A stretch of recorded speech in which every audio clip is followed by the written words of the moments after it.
Cerita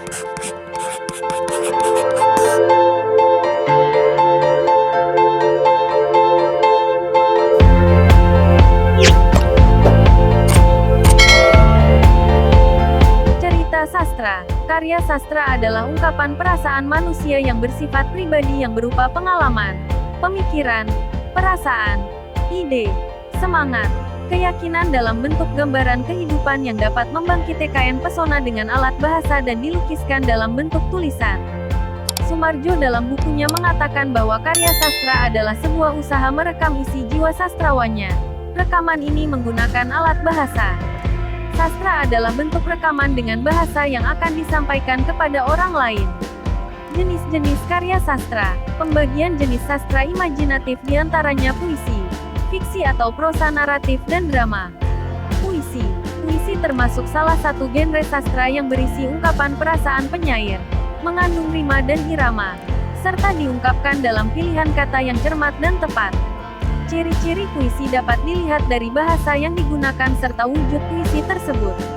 Bahasanya mengandung rima, irama, dan kiasan. Wujud puisi dapat dilihat dari bentuknya yang berlarik membentuk bait, letak tertata, dan tidak mementingkan ejaan. Mengenal puisi dapat juga membedakan wujudnya dengan membandingkan dari prosa. Ada 4 unsur yang merupakan hakikat puisi, yaitu tema, perasaan penyair, nada puisi, serta amanat. Fiksi atau prosa naratif. Pengertian prosa fiksi yaitu cerita atau kisah yang diemban tokoh-tokoh tertentu dengan pemeran latar serta rangkaian dan tahapan cerita tertentu yang bertolak dari hasil khayalan atau imajinasi pengarangnya sehingga bisa menjalin sebuah cerita. Pembagian dari fiksi atau prosa naratif ada 3 yaitu novel, roman dan cerita pendek. Novel. Pengertian novel adalah suatu karya sastra berbentuk prosa naratif yang panjang, di mana di dalamnya terdapat rangkaian cerita tentang kehidupan seorang tokoh dan orang-orang di sekitarnya dengan menonjolkan sifat dan watak dari setiap tokoh dalam novel tersebut.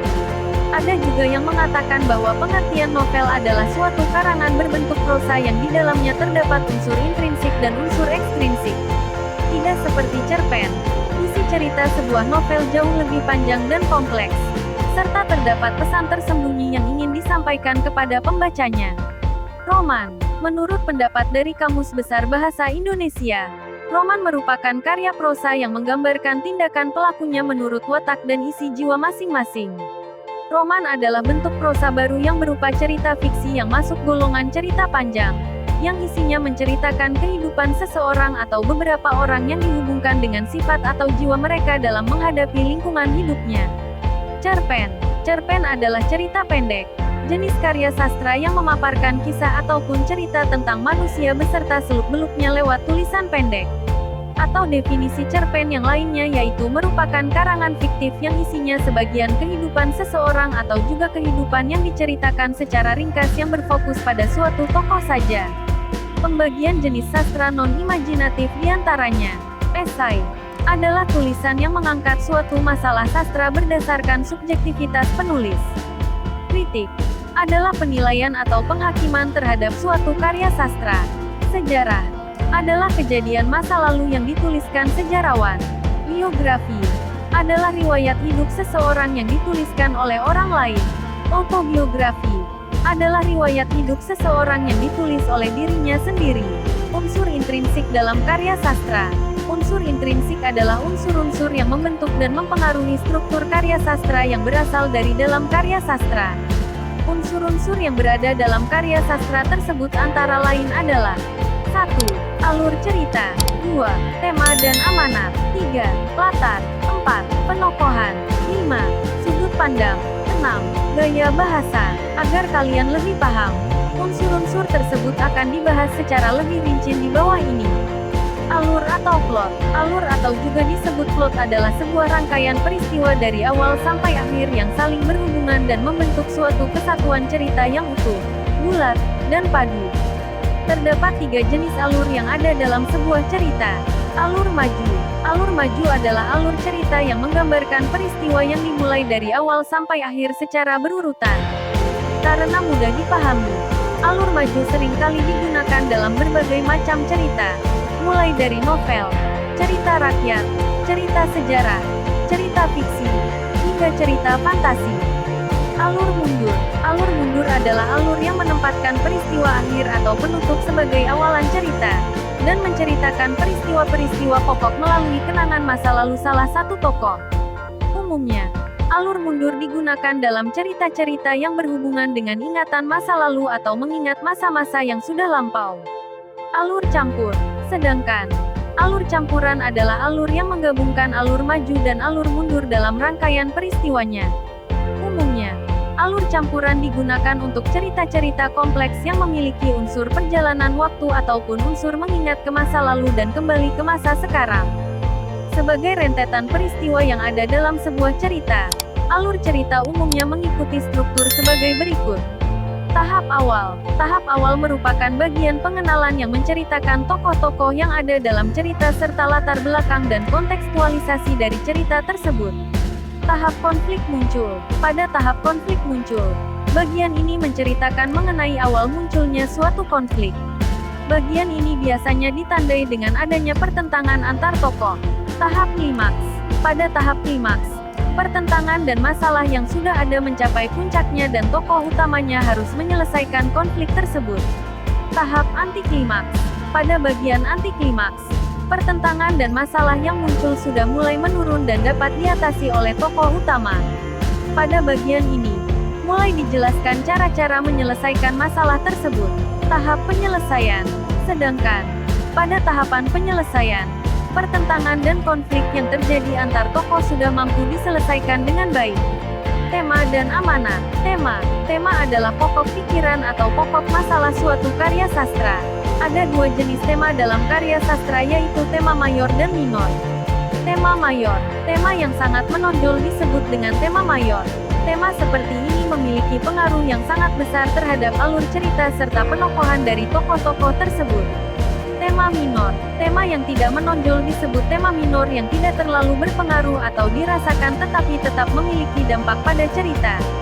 Amanat. Amanat merupakan pesan yang ingin disampaikan sehingga sesuatu menjadi lebih bermakna. Amanat biasa disebut juga sebagai makna dalam cerita. Umumnya, cerita anak ataupun cerita rakyat memiliki amanat tertentu yang ingin disampaikan oleh penulis. Latar. Latar atau biasa disebut setting merupakan keadaan yang mempengaruhi tokoh dalam suatu cerita. Latar dalam suatu karya sastra umumnya terdiri dari latar tempat dan latar waktu. Latar tempat. Latar tempat merupakan lokasi di mana cerita tersebut terjadi. Misalnya di suatu negara, suatu desa, dalam gua, di kapal, atau tempat-tempat lainnya yang relevan dengan cerita.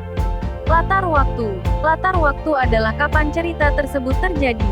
Bisa itu runtutan waktu, periode waktu, ataupun indikator waktu lainnya. Selain itu, ada pula yang disebut sebagai latar cerita atau kontekstualisasi terhadap cerita dan fenomena-fenomena yang akan terjadi. Umumnya, bagian ini dimasukkan dalam prolog dan berupaya memberikan pemahaman mengapa suatu fenomena terjadi pada kisah yang sedang diceritakan. Tokoh dan watak. Tokoh adalah karakter-karakter yang ada dalam suatu kisah yang sedang diceritakan. Dari segi kepentingannya, terdapat dua jenis tokoh, yaitu tokoh utama. Tokoh utama adalah tokoh yang ditonjolkan dalam cerita. Tokoh utama merupakan salah satu dari unsur intrinsik yang terdapat pada sebuah cerita narasi. Tokoh utama biasanya memiliki watak yang baik atau disebut juga dengan protagonis.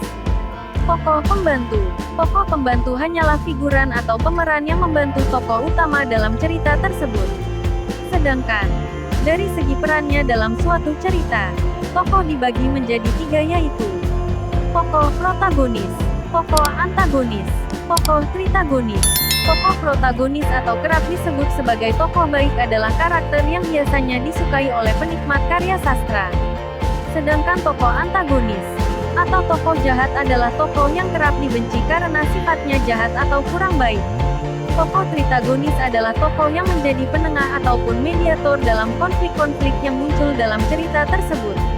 Agar pembaca dapat bersimpati dengan tokoh-tokoh yang ada dalam suatu cerita, maka penulis harus menggambarkan karakteristik serta pola hidup dari tokoh tersebut dengan menggunakan watak.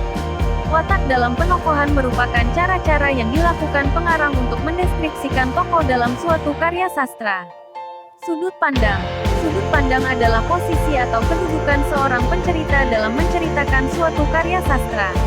Ada dua sudut pandang, yaitu sudut pandang orang pertama yang biasa dicirikan dengan kata aku, dan sudut pandang orang ketiga, yaitu pencerita yang tidak terlibat dalam suatu karya sastra. Pengertian gaya bahasa. Gaya bahasa adalah cara pengarang menguraikan cerita yang telah dia buat. Atau definisi gaya bahasa yaitu cara pengarang cerita mengungkapkan isi pemikirannya melalui bahasa-bahasa yang khas sehingga bisa menimbulkan suatu kesan tertentu. Ruang lingkup gaya bahasa meliputi penggunaan kalimat, pemilihan kata, penggunaan majas, penghematan kata.